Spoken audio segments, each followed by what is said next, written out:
On May 12, 2025, Hasan Piker, Twitch star, left-wing commentator, and lightning rod for online debate, stepped off his flight from France and into a situation he didn't expect. After landing at Chicago's O'Hare International Airport, Hasan was pulled aside by U.S. Customs and Border Protection. What was supposed to be a routine re-entry turned into nearly 2 hours of intense questioning. But what made this more than just a delay? According to Hasan, agents focused not on his travel plans or passport issues, but on his political views. Specifically, they brought up his criticism of former President Donald Trump, his coverage of U.S. foreign policy, and his vocal support for Palestinian rights. Hasan called it a chilling moment, one that felt less like airport security and more like a political inquisition. CBP later released a vague statement, saying the inspection was standard procedure and unrelated to political content.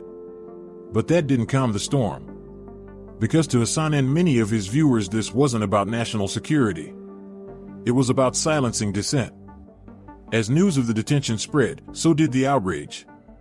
Progressives called it a political witch hunt, proof that speaking out can get you flagged, delayed, and interrogated. Hasan himself tweeted, "You're not paranoid if they're really watching."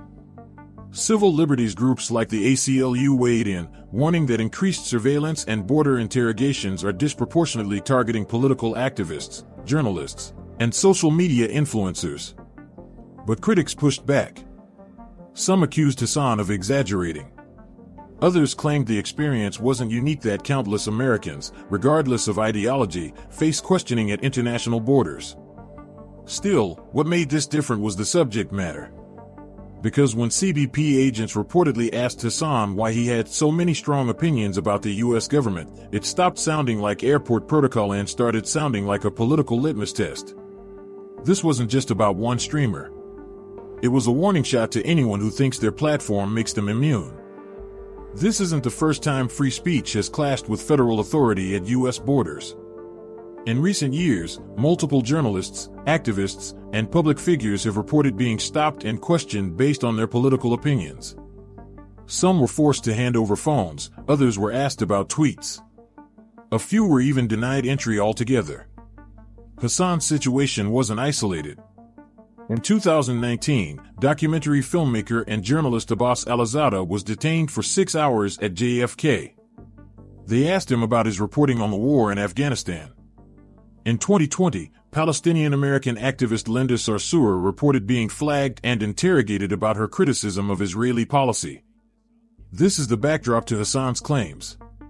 And whether you're a conservative, liberal, or something in between, there's one shared concern that unites every American who's ever voiced an opinion online: are we still protected by the First Amendment, even when we travel?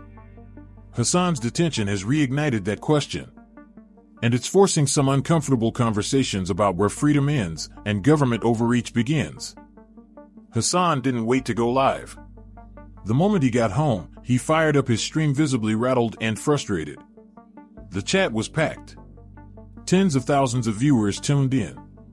Clips went viral within minutes. He detailed the questions he was asked. The tone. The vibe. The moment when an officer allegedly asked him, "Why do you talk about Israel so much?" To Hasan, that was the red flag. He framed the encounter as political profiling, saying that being critical of U.S. foreign policy and standing up for Palestinian lives should never get someone flagged by the federal government. But not everyone was convinced. Critics, especially on X and Reddit, called it a performance. Hasan is trying to make himself the main character again, one Redditor wrote.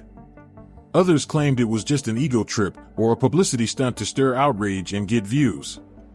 Still, the clip of Hasan saying this was targeted. This was political. And if it can happen to me, it can happen to any of you, racked up millions of views across TikTok and YouTube Shorts. Whether you agree with him or not, one thing's clear: this wasn't just content. It was confrontation. And Hasan Piker was right at the center of it. The next wave came from X, formerly Twitter. Supporters rallied fast. Popular creators like Bomber Guy, ContraPoints, and even left-leaning journalists tweeted out statements defending Hasan's account. They framed it as part of a broader erosion of civil liberties, one that disproportionately affects outspoken critics of U.S. foreign policy. Hasan retweeted dozens of them. But the pushback was just as loud. Ben Shapiro posted a scathing comment: "When you call America imperialist and spend months pushing Hamas talking points, don't act surprised when federal agents want to talk." The Daily Wire crowd circled like sharks. Even Joe Rogan brought it up briefly on his podcast, not naming Hasan directly, but referencing streamers who think they're above scrutiny just because they're famous. One tweet by Matt Walsh simply read, "This is what consequences look like." The debate shifted from "was this political profiling?" to "should influencers be held accountable for spreading what some perceive as dangerous rhetoric?" And suddenly, a simple airport incident was now front-page drama in the culture war. Then came the conspiracy theories. Some X-users began speculating that Hasan was exaggerating or even fabricating the story to gain attention. Others accused him of being a Fed himself, the irony not lost on anyone who's followed internet politics for more than a week. Clips were dissected. Timelines were scrutinized. One right-wing creator even released a 40-minute video titled Hasan Piker's Border Drama, scripted, claiming that there were inconsistencies in Hasan's stream versus his tweets. Others jumped on a different angle entirely. They speculated that Hasan's detention was a warning, not from the government, but from international intelligence networks. "You can't fly to London right after trashing Mossad online," one user wrote. They probably flagged him before he even left California. While none of this was proven, and most was outright nonsense, it fueled the fire. Hasan's critics painted him as paranoid. His supporters called it gaslighting.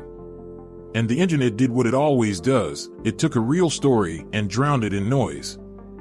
After 3 days of speculation, meme wars, and YouTube reactions, a quiet update came from Hasan himself. He posted on stream, "No charges.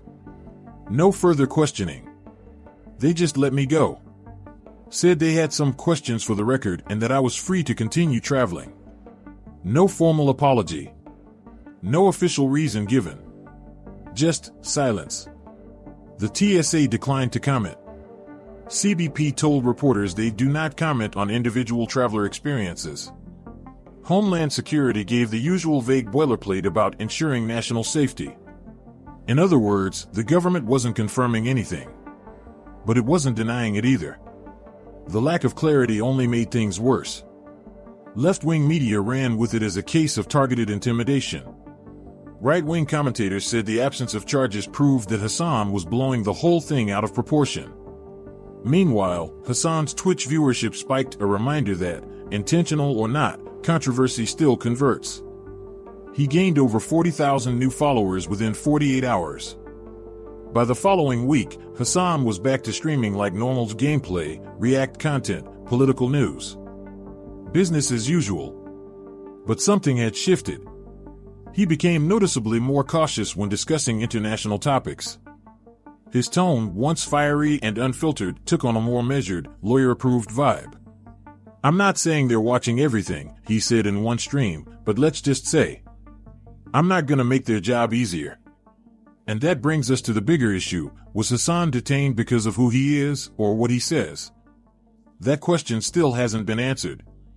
His critics argue that anyone else saying what he says, especially about Israel or America's foreign policy, would face even worse. His defenders say that's the entire problem. And in the middle of it all, Hasan remains one of the most polarizing figures in online politics. Loved, hated, constantly watched, and now, maybe even flagged. Was it political targeting? Bureaucratic error? Or just a warning shot? No matter the answer, the message was clear: you're never just a Twitch streamer when you're playing politics at that level. With no official explanation, the internet filled the silence the only way it knows how: conspiracy. Fuel. Fire. Some said it was a quiet retaliation for Hasan's pro-Palestine stance. Others suggested he was flagged by AI-driven security algorithms for using suspicious keywords too often in his streams. A few went even further, floating the idea that the detention wasn't even real. It's all a PR stunt to make himself look like a victim, one viral Reddit post claimed, racking up over 12,000 upvotes in under a day. But here's the thing. The documentation was real. The missed events were real.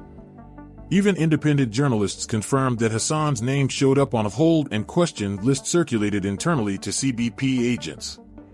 If it was a PR stunt, it was an extremely elaborate, government-participating, risk-heavy one. And if it wasn't?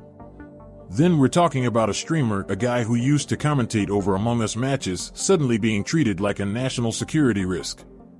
The line between content creator and political dissident was getting blurry. And fast. Hasan's ordeal didn't happen in a vacuum. In the months surrounding his detention, multiple online creators, especially those critical of American foreign policy, reported similar treatment. Investigative YouTubers had their accounts demonetized for vague policy violations. Journalists covering the Israel-Palestine conflict saw their live streams throttled or removed mid-broadcast.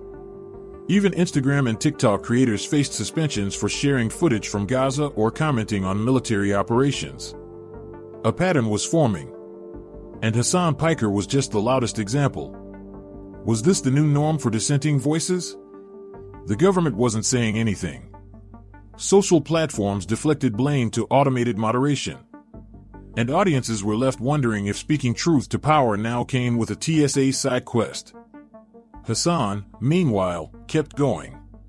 Streaming daily. Reacting. Criticizing. Monetizing. But behind the jokes and politics, there's a deeper tension. If you can be stopped, held, and questioned with no charges for saying something unpopular online, then who's really in control of the conversation? And what happens the next time someone crosses that invisible line? Hasan's story isn't just a headline. It's a warning shot for every content creator who thought a camera and a Wi-Fi connection meant freedom. He flew out like a citizen. He came back like a suspect.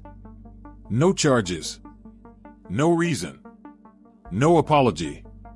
And what's worse, no answers. Weeks passed. No clarification from the government. No statement from Homeland Security. No acknowledgement that any of it even happened. Hasan returned to streaming, and the internet, as always, moved on. But something fundamental shifted. Because this wasn't just about one creator. This was about the new frontier of speech. Where platforms decide your reach. Where governments decide your access. And where being just a streamer doesn't protect you anymore. The real question now isn't, why did this happen to Hasan Piker? It's, who's next? This was the story they didn't want trending. 1 airport. 3 agents. 0 transparency. Hasan Piker got flagged. But the system never told him why. Now the internet's asking questions, and not all of them have answers. This isn't just drama. This is the new reality of dissent in the content creator age. If you found this video eye-opening, make sure to like, comment, and subscribe, because sometimes the algorithm's the only one listening.